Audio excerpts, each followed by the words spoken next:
بسم اللہ الرحمن الرحیم وائس آف عائشہ کی طرف سے السلام علیکم۔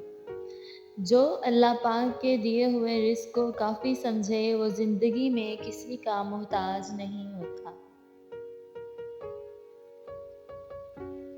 جب انسان سچائی سے واقف ہو جائے تو دنیا کی ہر چیز اپنی اہمیت کھو دیتی ہے۔ جو شخص حرام مال کھاتے ہیں ان کے تمام اعضاء گناہوں میں پڑ جاتے ہیں، خواہ وہ چاہیں یا نہ چاہیں۔ اگر تمہاری آنکھیں خوبصورت ہیں تو تم دنیا سے محبت کرو گے، لیکن اگر تمہاری زبان خوبصورت ہے تو دنیا تم سے محبت کرے گی۔ جب تمہاری مشکلات حد سے بڑھنے لگیں تو سمجھ لو کہ اللہ تمہیں کوئی بلند مقام دینے والا ہے۔ بہت زیادہ مال و دولت جمع کرنے کے باوجود انسان کو قبر میں خالی ہاتھ جانا ہوتا ہے۔ میدان جنگ میں جیت کر شیر بننا آسان ہے، لیکن اصل شیر وہ ہے جو اپنے نفس کو خود پر حاوی ہونے نہ دے۔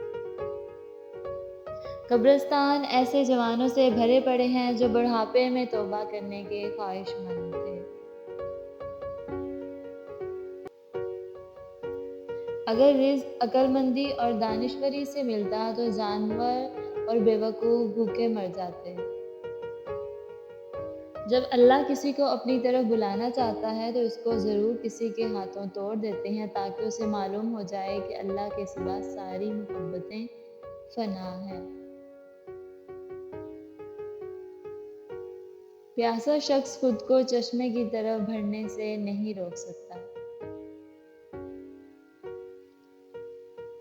منافقت کی ہمدردی دشمن کی تلوار سے زیادہ خطرناک ہے۔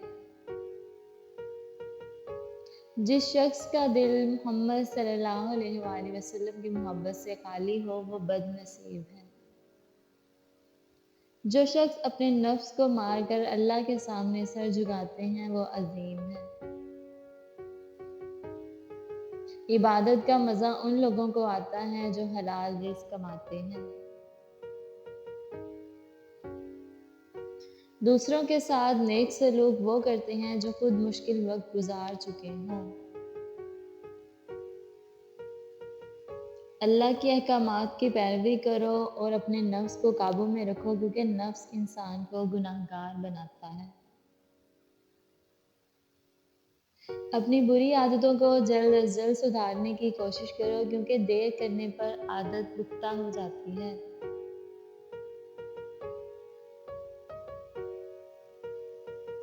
جب اللہ نے آپ کی زندگی کو اچھا موڑ دینا ہوتا ہے تو وہ آپ کو جھوٹے اور مکار لوگوں سے دور کر دیتا ہے۔